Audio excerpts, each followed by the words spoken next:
If you're over 70 and live alone, what would you do if right now your chest tightened and you couldn't breathe? No one around. No time to think. Just you and the pain. This moment could decide everything. Don't look away. This video could save your life. You ever notice how no one really prepares you for starting over in your 60s or 70s? After the kids are grown, after the marriage ends, after the career fades out, there's this strange quiet. It's not the peace we thought it would be. It's something else. Some of us are rebuilding from heartbreak. Some are just learning how to be alone for the first time in decades. And others, well, we're realizing that surviving isn't enough anymore. We want to live or really live. Margaret, my dear friend, she's 72. Lives alone. One night, out of nowhere, the pain hit her. Chest tightening, arms numb. She didn't panic. She remembered what she learned and it saved her life. That could be you, or someone you love. Let me ask you something. If you felt those first warning signs, would you know what to do? Would you have a plan? Don't worry if the answer's no. That's exactly why you're here. In the next few minutes, I'm going to walk you through 5 simple, powerful steps. Things you can do right away if you're alone and think you might be having a heart attack. These aren't guesses. These are real, doctor-approved actions. You'll hear from people who've lived through it. And by the end of this video, you'll know exactly what to do when every second counts. Ready? Let's get into it. Tip number 1, recognize the early signs. Let's start with the first and most important thing, recognizing the signs. Because here's the truth, a heart attack doesn't always slam into you like in the movies. Sometimes it whispers. And if you miss that whisper, it can cost you everything. Have you ever felt a strange pressure in your chest? Not sharp pain, but like someone slowly pressing down with a heavy hand? That's one of the first signs. But it's not just the chest. Sometimes it moves into your jaw, your back, even your arms. And then there's the breathlessness. You're just sitting still, maybe watching TV or reading, and suddenly it feels like the air's thinner, like your lungs can't quite fill. That's not nothing. Cold sweat. That one's tricky. You might think, oh, maybe it's the room. Or, I'm just having a moment. But no. If it comes with nausea, dizziness, lightheadedness, that's your body waving a red flag. Now, I want you to hear from someone who's been through it. I remember thinking it was just indigestion. My arm felt tingly and I was short of breath, but I figured it would pass. It didn't. I called 911 just in time. The paramedics told me if I'd waited 10 more minutes, I might not be here. Scary? Yes. But powerful too, because she knew enough to take it seriously. Let's check in with a cardiologist to really break this down.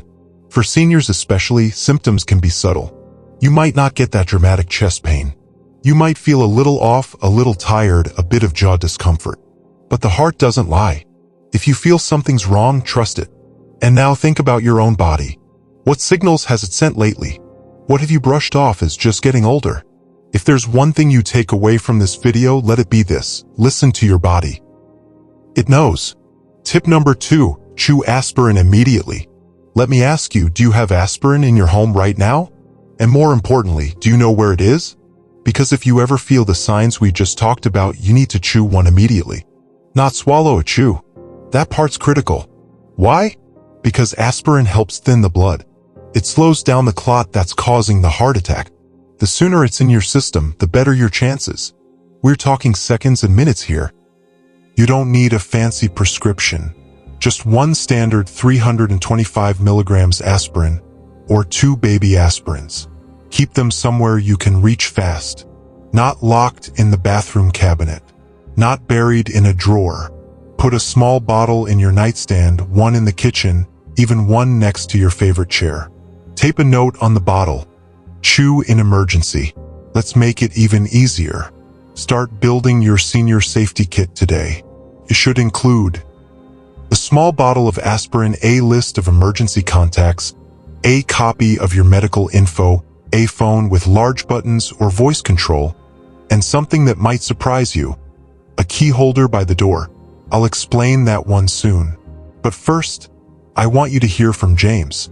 Cue voice of older man. When it hit, I couldn't think straight. But I remembered that video. I had the aspirin in my drawer. I chewed it, called 911, and stayed on the line. The doctor said that aspirin bought me time.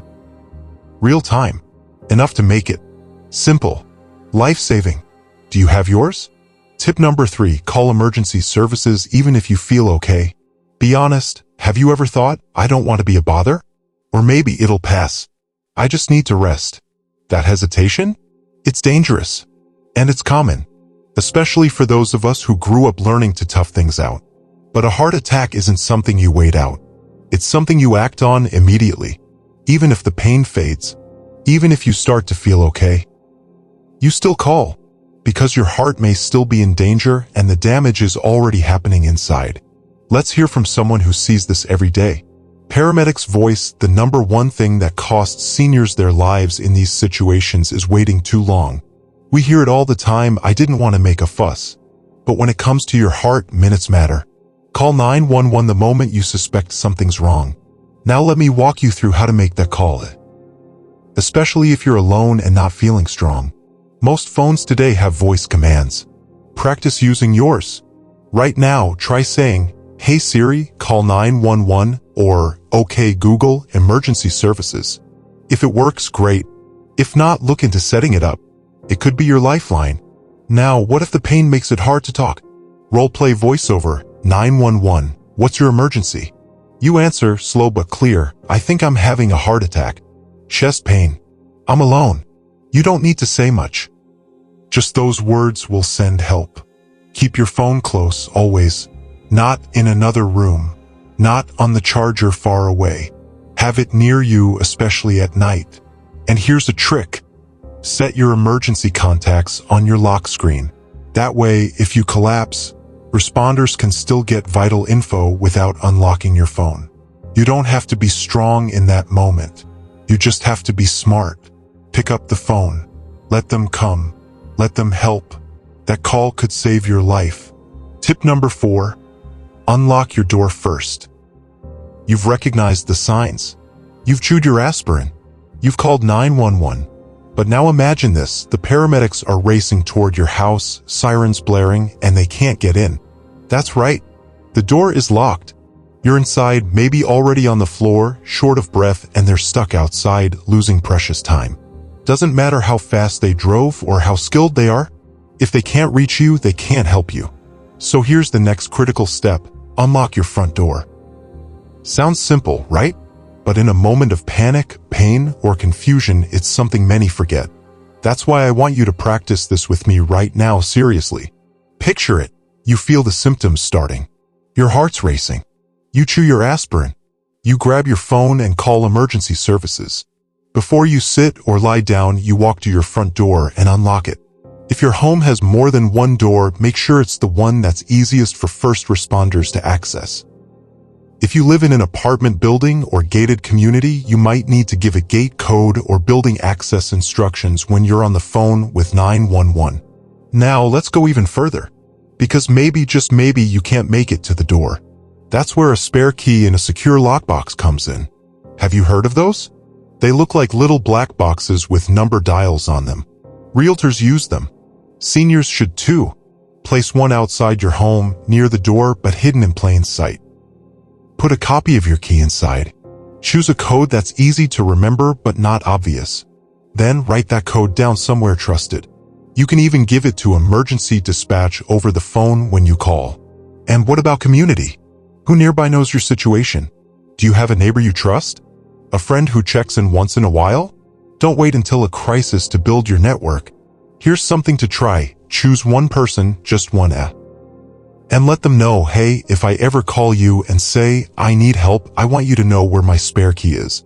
I trust you. People want to help more than we give them credit for. They just need to be invited in. Now, let's build your senior emergency prep plan together. Grab a notebook if you can, or open a note on your phone. Ready? Location of aspirin. Where is it?